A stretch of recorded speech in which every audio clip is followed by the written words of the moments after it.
You're holding a dagger. Your hand is shaking. The most powerful man in the world stands 3 feet away, draped in purple, surrounded by men who once called him friend. In 60 seconds, you will drive that blade into his flesh. You will tell yourself it's for Rome, for liberty, for the republic your ancestors built with blood and stone. But here's what they never told you in the history books. That dagger you're holding, it's about to kill you too. Not today, not quickly, but with absolute certainty. You just don't know it yet. Before we dive into what happened to these men, I'd love to hear where you're watching from. There's something profound about how a story from 2,000 years ago can still grip people across every continent, every culture, every generation. March 15th, 44 BC. The Theater of Pompey in Rome. 60 senators have just committed the most infamous political murder in human history. They believed they were heroes performing a righteous execution. They called themselves liberators.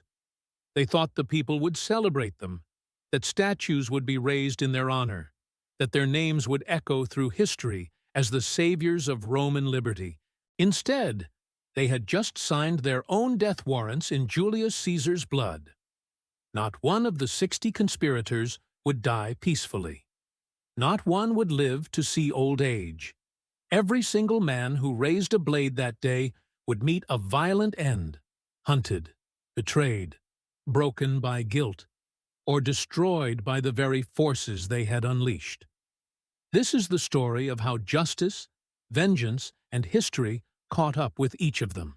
The conspiracy began not with idealism, but with jealousy wearing the mask of principle.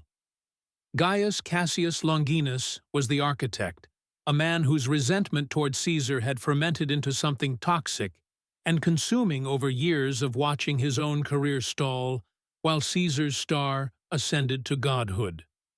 Cassius had served under Caesar in the Eastern campaigns, had witnessed firsthand the transformation of a brilliant general into something Rome had never seen before, a man who transcended the Republic itself. But Cassius understood that mere murder wouldn't be enough. Killing Caesar would make him a criminal. He needed someone whose very name would transform assassination into liberation. Marcus Junius Brutus became that symbol. Caesar's protégé, his trusted friend, perhaps even his biological son. The rumors had circulated for decades about Caesar's affair with Brutus's mother, Servilia. More importantly, Brutus carried the bloodline of Lucius Junius Brutus, the legendary founder who had expelled Rome's last king 5 centuries before. If the descendant of that hero struck down Caesar, it wouldn't be murder. It would be historical poetry, liberty's hereditary champion fulfilling his destiny. The recruitment was methodical.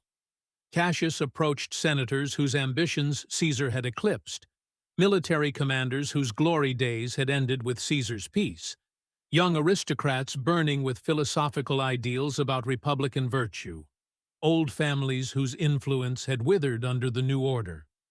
Each conspirator joined for different reasons: political survival, wounded pride, genuine conviction, personal grudges that had festered in silence. They were united only by Caesar's existence, standing between them and what they wanted. They chose the Ides of March with theatrical precision. Caesar would address the Senate at Pompey's theater.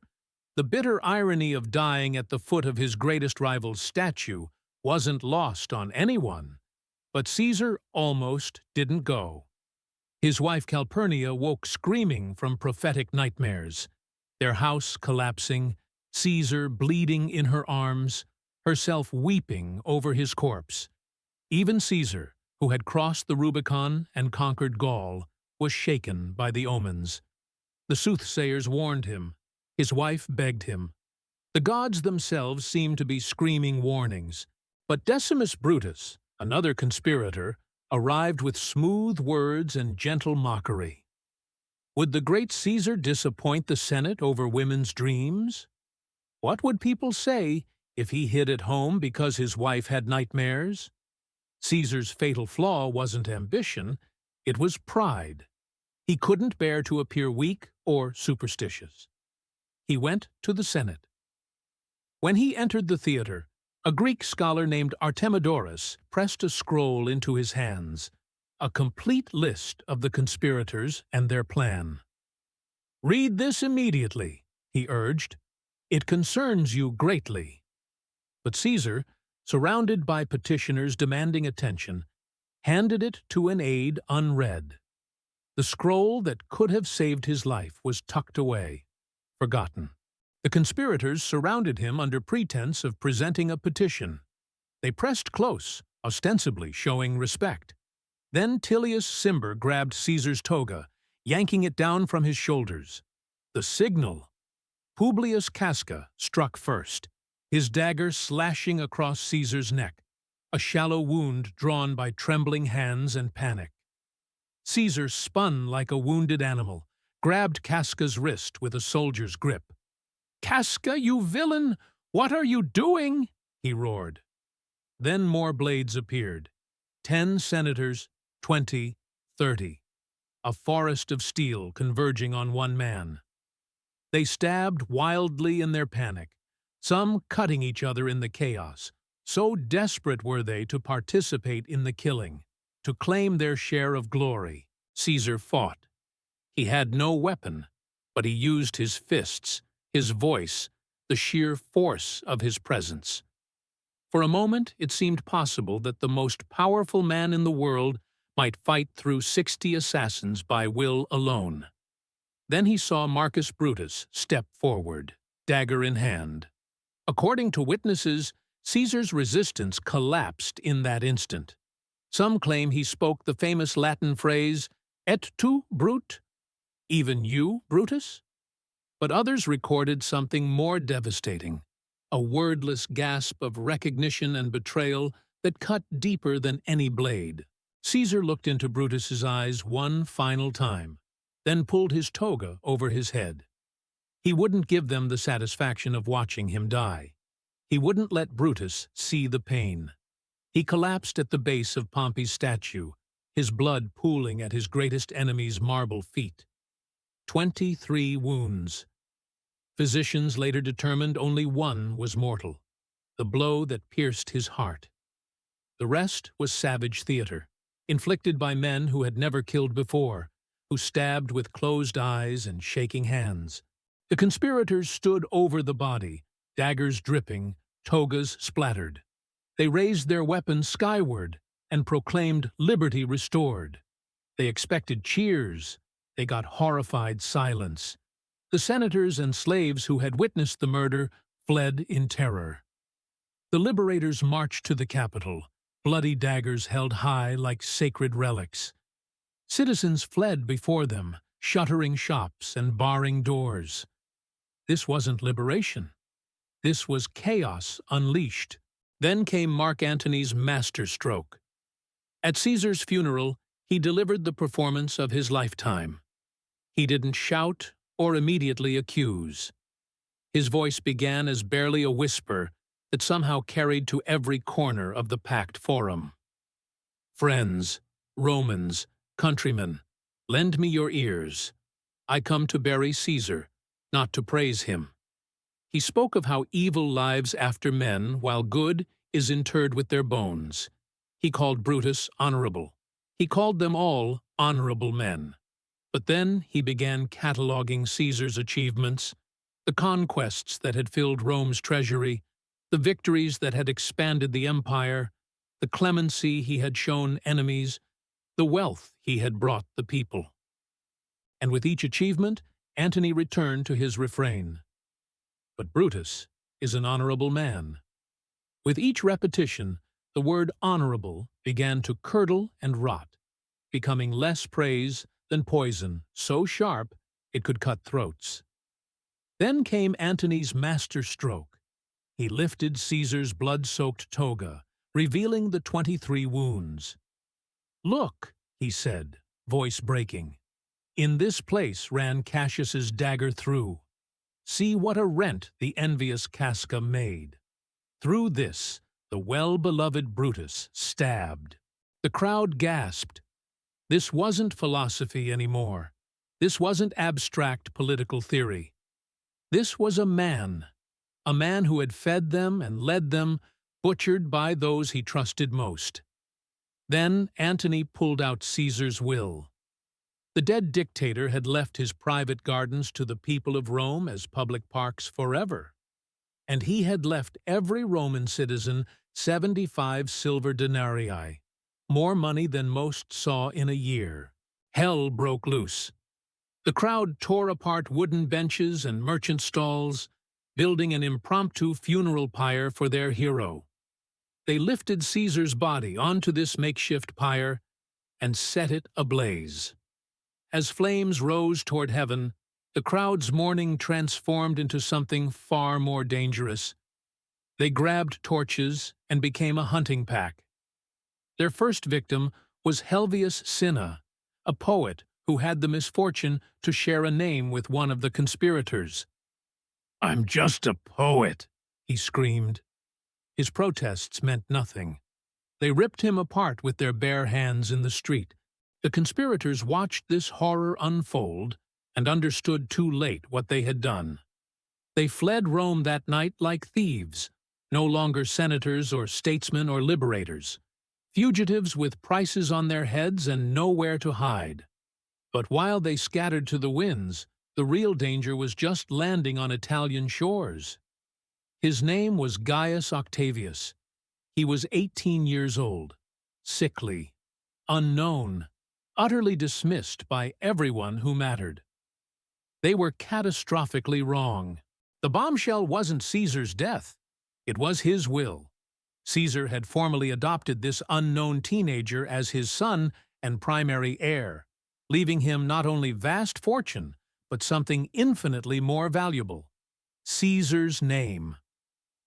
When Octavian reached Rome, Mark Antony refused to hand over Caesar's inheritance, using the money to buy loyalty for himself. Fatal mistake.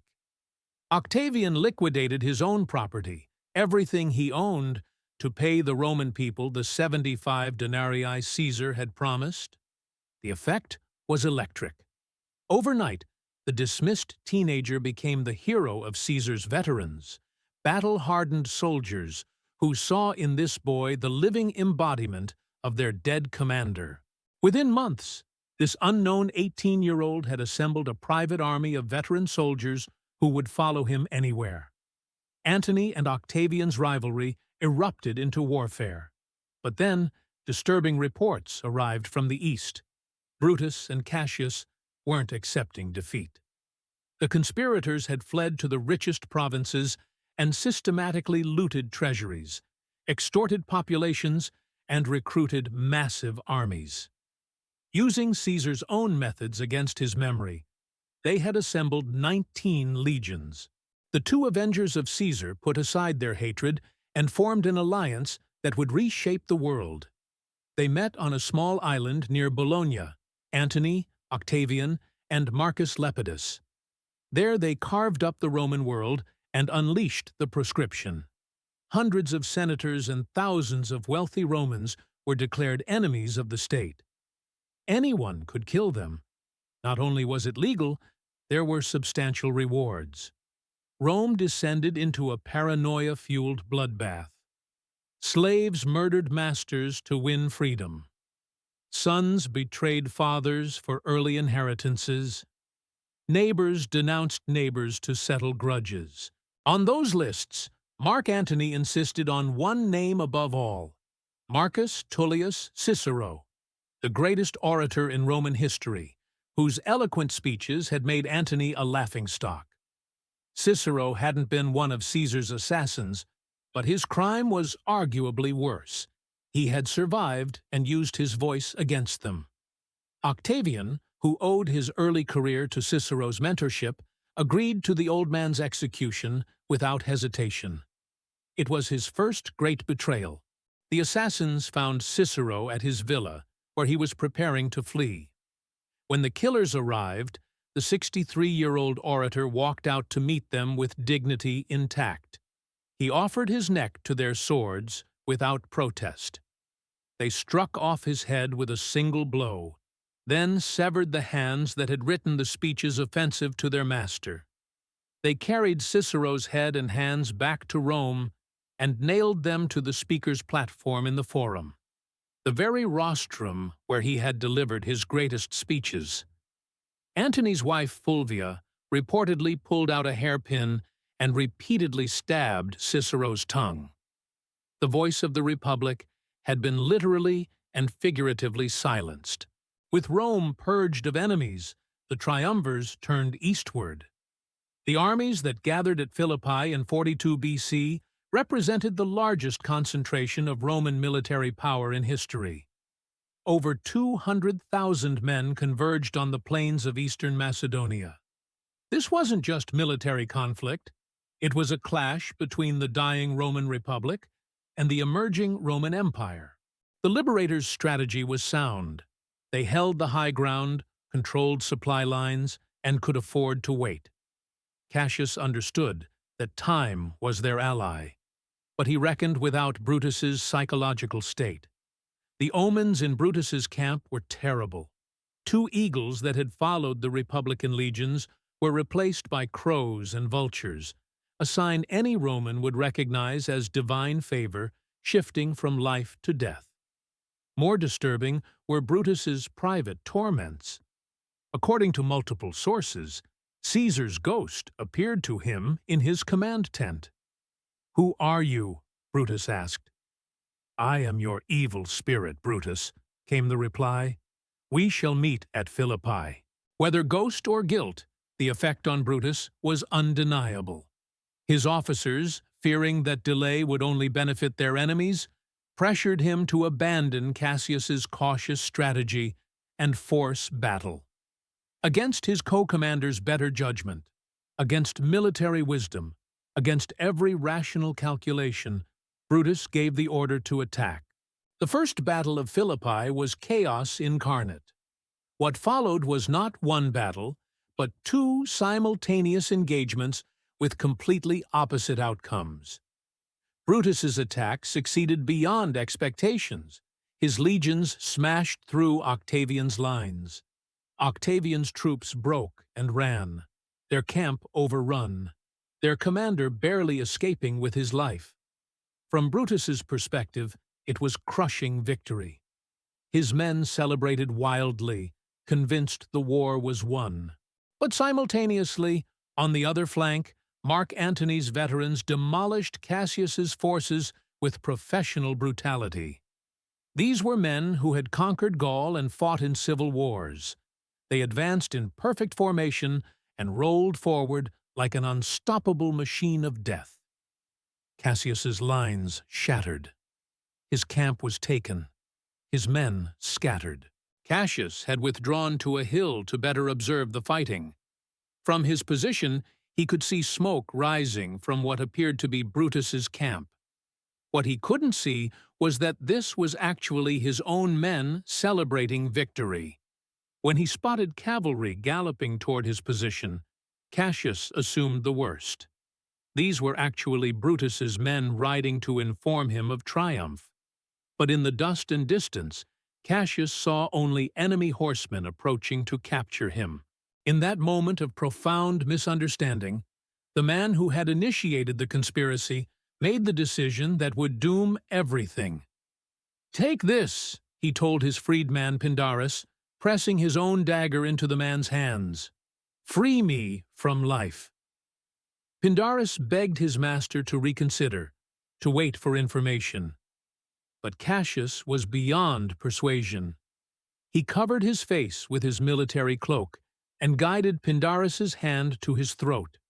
The blade that entered Cassius's neck was, according to legend, the same dagger he had used to stab Julius Caesar. The irony was perfect and terrible. Minutes later, Brutus's messengers arrived shouting news of victory. They found only a corpse and a weeping freedman who had just murdered the man he loved most. When Brutus saw Cassius's body, his spirit broke entirely. through tears, he called his dead friend the last of the Romans. For 3 weeks, the two sides maintained an uneasy standoff. In the Republican camp, morale collapsed. Cassius's pointless death had demoralized the troops. Brutus, racked by guilt and haunted by Caesar's ghost, was barely functional as a commander. His officers pressured him constantly, urging him to attack before the army dissolved.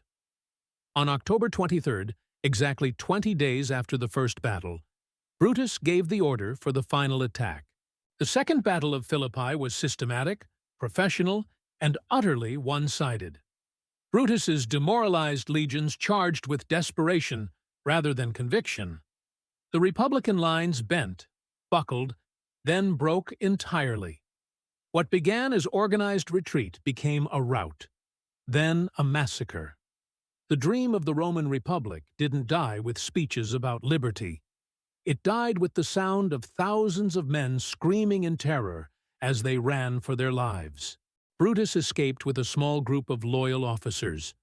They took refuge in the hills, listening to victory celebrations echoing across the night. There, in the cold darkness, with nowhere to run and no hope of rescue, Marcus Junius Brutus finally understood the full magnitude of what he had done. He looked at his remaining friends and spoke words that revealed his soul's complete fracture. Virtue, I have followed you as a reality, but you were only a word. The idealist had crashed against reality's wall. He had killed his mentor for an abstract principle, and that principle had died before his eyes. Brutus refused to be captured. He asked multiple officers to kill him. All wept and refused. Finally, his friend Strato agreed to hold a sword while Brutus ran upon it. When Antony found the body, he covered it with his own purple cloak, calling Brutus the noblest Roman of them all. But Octavian ordered the head severed and sent to Rome to be thrown at Caesar's statue. The hunt for the remaining conspirators lasted over a decade. One by one, they fell. Gaius Trebonius was tortured and beheaded in Asia, his head used as a ball by soldiers. Decimus Brutus was betrayed by a Gallic chief for gold. Cassius Parmensis, the last to die, was executed in Athens 14 years after the assassination. Not one of Caesar's assassins died of old age. Every single one met a violent end, in battle, by assassination, by their own hands, or betrayed by former friends. The blood debt was paid in full. But while Octavian hunted Caesar's killers, something else was happening. With each Republican senator who died, his power grew absolute. In 27 BC, Octavian brilliantly restored the Republic while keeping all real power. The Senate, grateful for peace after decades of civil war, named him Augustus, the revered one. He became the first emperor of Rome. He ruled for 44 years and died peacefully in his bed at age 75, worshipped as a god.